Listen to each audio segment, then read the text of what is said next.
para todo mundo falando da Parashá, Rabino Fono Hadideu Meir Carmos, a gente está na Parashá de hoje, vamos falar sobre o Parashá de Vayakel, e Vayakel começa com o mandamento, né, que Deus juntou o povo de Israel, Vayakel Moshe et kol hadat Israel, Moshe juntou todo o povo de Israel, Vayomar alehem, ele dvarim asher tzivah Hashem lasototam.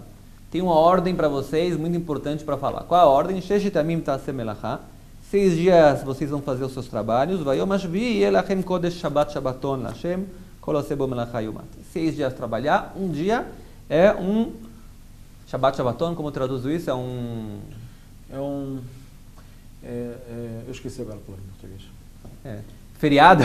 Existia uma palavra que é bem adequada. É o feriado dos feriados, vamos dizer algo assim. Né? No Brasil sempre tem feriado, então, mas esse é feriado uma vez por semana. Esse é per excelência. No mundo todo acrescentaram um domingo também, porque gostaram tanto da ideia que acabaram acrescentando mais um dia também. É importante dizer que o Shabat, apesar que ele tem a frequência semanal no judaísmo, ele está mais alto em termos de santidade e outras coisas do que as festas judaicas, que às vezes cada festa é uma vez por ano só. Então você fala, essa festa é uma vez por ano, então pela frequência é mais importante que o Shabat. Não, o Shabat também pelas proibições que está nele, pela santidade dele, muitas coisas relacionadas ao Shabat, ele é mais, até a roupa que você veste, a lei judaica diz que entre o Hag e Shabbat é uma discussão. Tem gente que fala que você põe uma roupa mais bonita no Hag por causa da festividade, mas em termos de santidade, o Shabbat ele é mais santo. Isso entre parênteses. Isso se chama no Hazal, né? Tadir, Veshenot Tadir, Tadir Kodem, né? No judaísmo, o que é fixo, o que é mais fixo, o que é mais frequente, é mais importante do que uma vez por ano. A sensação humana é o contrário, né? Mas de qualquer maneira, tem aqui muitas ordens também, etc. A única proibição que se traz aqui na Torá é não acendam fogo em todos os lugares onde vocês estão no dia do Shabat. E aí a pergunta começa então, né? Já que está escrito aqui para não acender fogo, né, no Shabat, de onde surgiu tanta proibição no Shabat? Né? Quem guardou Shabat já sabe que são leis, como diz o Talmud, né? São ararim atluim baseará, são montanhas que estão sobre fios de cabelo. Porque são leis tão delicadas, né? Vou dar um exemplo, por exemplo, né? Uma pessoa vai começar a comer na mesa de Shabat, ele começa a tirar o osso da carne, e alguém fala para ele, não pode tirar o osso da carne. Eu falei, como não? Não, você tem que tirar a carne do osso. Tirar o osso da carne e carne do osso, qual a diferença? Aqui está escrito na Torá que não pode acender fogo. E você me vem com proibições de tirar a carne do osso, o osso da carne, o que tem a ver proibição? Ou que eu não posso carregar nada no Shabat fora de casa. Da onde surgiu tanta proibição se a Torá só falou para não acender luz? Acender luz eu não acendo, tudo bem. A verdade é que existe um grupo que se separou do judaísmo, que são os samaritanos, os Shomronim, que eles entendem a Torá literalmente, e essa é a única proibição da Torá. Eles ficam no escuro no sétimo dia, eles não acendem luz literalmente. E a gente não, por outro lado, a gente tem tratados inteiros que falam sobre a proibição do Shabat, grande parte da lei judaica, o Shulchan Aruch, do Código Judaico, trata muitas leis, como você falou e tal. Aqui em Israel, para quem não sabe, tem uma prova, para quem quer ser rabino de Shabat, que você tem que estudar, não sei, eu pelo menos a gente ficou 1 ano e meio estudando de manhã até de noite para tentar entender quais são as proibições, quais são as bases para entender o que é permitido e o que é proibido no Shabat. Exatamente, ao ponto que também o autor do Mishnah Brurah, que é uma das explicações da lei do Shulchan Aruch, fala que se você não estuda as leis do Shabat, é impossível você conseguir manter o Shabat sem fazer nenhuma violação. A esse ponto, não é simples fazer isso. Agora, isso também está ligado à Parashá passada que a gente leu, que é a Kitissá, que lá está trazido o Shabat, a proibição do Shabat, junto com a feitura do Mishkan, do tabernáculo. E os sábios aprendem pela lei oral e pela tradição oral nossa, que os trabalhos que foram feitos no tabernáculo, existem 39 trabalhos chaves, Av Melachot, que deles derivam vários outros trabalhos, quer dizer, não é que é uma tradição totalmente oral amorfa, não, a gente tem uma coisa muito estruturada, que são quais são as leis, quais são os trabalhos básicos, são os Aftepusim, são os trabalhos por excelência que não pode fazer no Shabat, que foram feitos, por exemplo, serzer coisas, tudo que está ligado a montar o Mishkan, são 39, existem outros derivados. Ou seja, porque a Torá ordenou.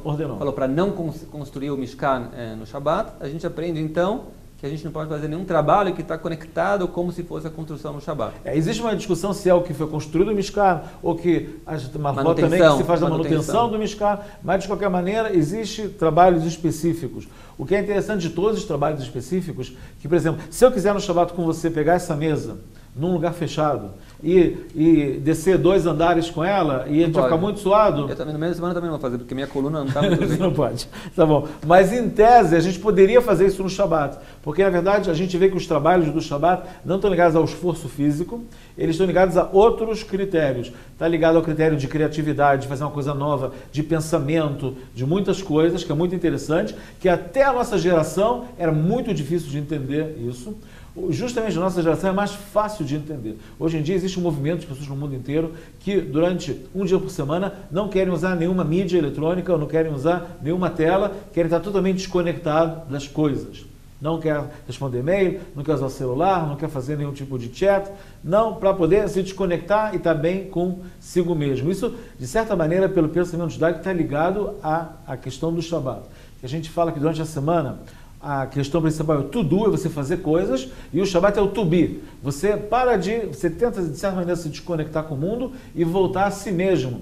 Isso é uma coisa muito legal. Né? Tudo que aconteceu nessa semana, assimilar com calma, tudo que você passou. Eu, por exemplo, posso ficar muito mais estressado se eu ler um mail de alguma coisa relacionada ao trabalho do que carregar essa mesa 4 andares. Se me escolherem pegar um mail que seja algo muito pesado em relação ao trabalho e falarem, leva essa mesa 2 andares para baixo, eu talvez eu vou preferir levar essa mesa para baixo. Então, isso tem muito a ver com a psicologia e o lado espiritual da pessoa na relação de manter o Shabat. Acrescentando também que o Shabat, né, que nem você disse também, a ideia geral de todos os trabalhos, a gente procura um ponto comum, é que todos os trabalhos tinham uma base de criação nos trabalhos.